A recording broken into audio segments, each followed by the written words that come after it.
الحمد لله نحمده ونستعينه ونستغفره ونعوذ بالله من شرور انفسنا ومن سيئات اعمالنا من يهده الله فلا مضل له ومن يضلل الله فلا هادي له ونشهد ان لا اله الا الله وحده لا شريك له ونشهد ان محمدا عبده ورسوله ارسله بالحق بشيرا ونذيرا بين يدي الساعه من يطع الله ورسوله فقد رشد ومن يعصهما فانه لا يضر الا نفسه ولا يضر الله شيئا يا أيها الناس اتقوا ربكم الذي خلقكم من نفس واحدة وخلق منها زوجها وبث منهما رجالا كثيرا ونساء واتقوا الله الذي تساءلون به والأرحام إن الله كان عليكم رقيبا يا أيها الذين آمنوا اتقوا الله حق تقاته ولا تموتن إلا وأنتم مسلمون يا أيها الذين آمنوا اتقوا الله وقولوا قولا سديدا يصلح لكم أعمالكم ويغفر لكم ذنوبكم ومن يطع الله ورسوله فقد فاز فوزا عظیما۔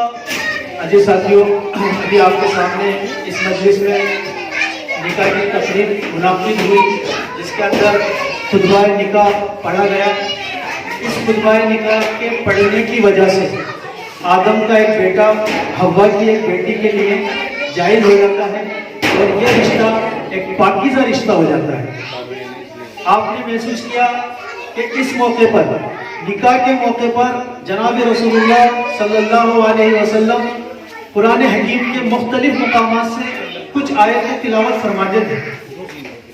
ان آیتوں کی تلاوت ابھی میں نے بھی آپ کے سامنے فرمائی۔ یہ قرآن حکیم کے مختلف مقامات سے 4 آیتیں تھیں جو آپ نے سنی۔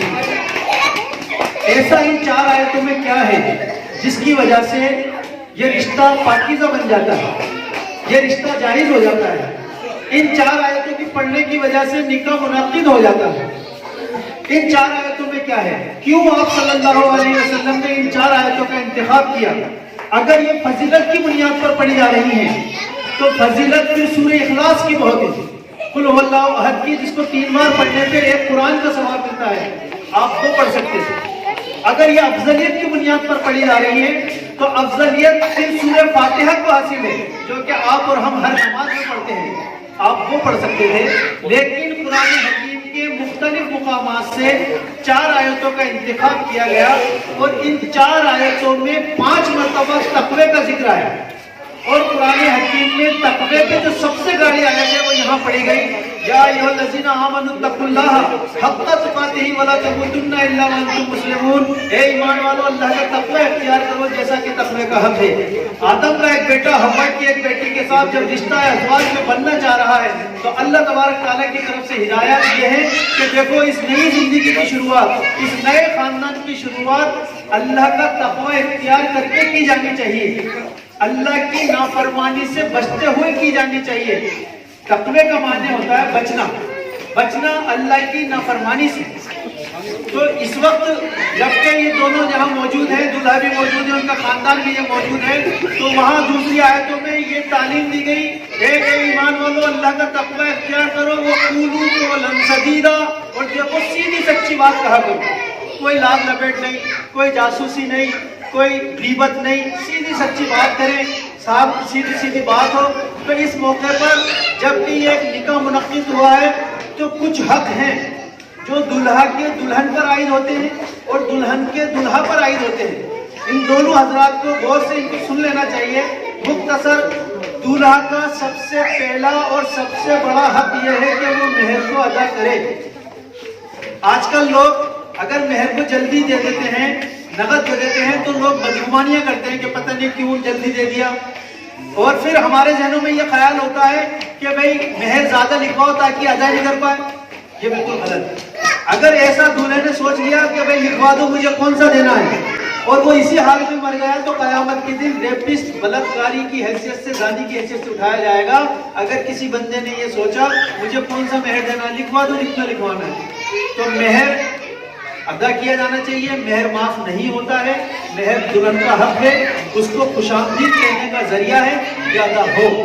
دوسرا جو حق ہے وہ ہے ولیمہ، لڑکا ولیمہ ضرور کرے چاہے چھوٹا کرے۔ اسلام نے لڑکی والے کی طرف سے کوئی بوجھ نہیں ڈالا، یہ تو ہم لوگ ہیں جو آپس میں کرتے ہیں، جہیز کا بھی رسم ہے اور کھانے بھی ہے۔ اسلام نے لڑکی کی طرف سے کچھ نہیں رکھا۔ اللہ کے رسول صلی اللہ علیہ وسلم نے 9 شادیاں کی اور 4 بیٹیوں کو بیایا، کہیں آپ کو کھانا نہیں ملے گا کہ اللہ کے رسول نے کھانا کیا ہو یا لڑکی کی طرف سے کوئی کھانا ہو. یہ ہم اپنی ناک کی وجہ سے کرتے ہیں. کئی بار اسی وجہ سے لڑکیاں اٹھ نہیں پاتی ہیں. تو کھانے کی ذمہ داری ڈالی لڑکے کے اوپر. اچھا اس کے پیچھے حکمت یہ ہے کہ لڑکی والے کی خوشی نہیں ہوتی ہے عام طور پہ. یہ تو ایک ذمہ داری جو ادا ہو رہی ہوتی ہے. باپ کا دل دکھ رہا ہوتا ہے, وہاں کہیں پچاٹے کھاتے روتے ہوتے ہیں, بھائی منہ چھپاتے روتے ہوتے ہیں. تیسرا حق جو ہے گناہ کرتے ہیں حلال غذا کا انتظام کرے. اس کے کھانے پینے کے لیے, اس کے علاج معالجے کے لیے, اس کے نان نفقے کے لیے حلال غذا کا انتظام ہو, اور اس کی پرائیویسی کے لیے کم سے کم ایک کمرہ اس کے لیے ضرور ہونا چاہیے. ایسے موقع پہ کچھ حق ہیں جو دلہن کے دولہا پر عائد ہوتے ہیں. میں چاہوں گا کہ دلہن غور سے سنیں. دلہن کا سب سے پہلا اور سب سے بڑا حق یہ ہے کہ وہ اپنے ہسبینڈ, اپنے شوہر سے اچھا کسی کو نہ سمجھے, اس سے محبوب کسی کو نہ جانے. دوسرا یہ کہ اس کی غیر موجودگی میں اس کے بستر کی, اس کے مکان کی, اس کے کاروبار, اس کے پیسے کی امانت کرے, اس کی حفاظت کرے. تیسرا یہ کہ لڑکے کے ماں باپ کو بھی اپنے ماں باپ کی طرح ٹریٹ کرے.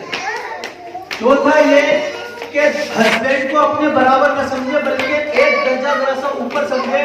کیونکہ قرآن حکیم کہتا ہے الرجال قوامون علی النساء, کہ مرد عورتوں کو قوام بنائے گئے ہیں وہ اس لیے کہ وہ ان کا کھانے پینے کا, اس کا نان نفقے کا انتظام کرتے ہیں. تو یہ بھی دھیان رکھیں.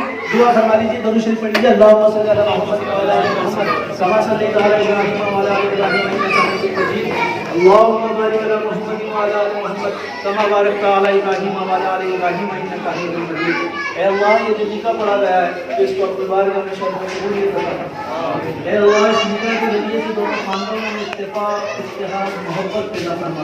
اے اللہ اس نکاح کے ذریعے سے زوجین کے اندر اتفاق, اتحاد اور محبت پیدا فرما. یا رب کریم جو بچیاں اچھے رشتوں کے لیے گھروں میں بیٹھی ہوئی ہیں ان سے مناسب رشتے عطا فرما. اے اللہ ہمیں سادگی سے شادیاں کرنے کی توفیق عطا فرما. اللہ و ملائکتہ یصلون علی النبی یا ایھا الذین آمنوا صلوا علیہ وسلموا تسلیما. صلی اللہ علیہ وسلم. سبحان اللہ وبحمدہ, سبحان اللہ وبحمدہ, اشہد ان لا الہ الا انت, استغفرک واتوب الیک. سبحان ربک رب العزۃ عما یصفون وسلام علی المرسلین والحمد للہ رب العالمین برحمتک یا ارحم الراحمین.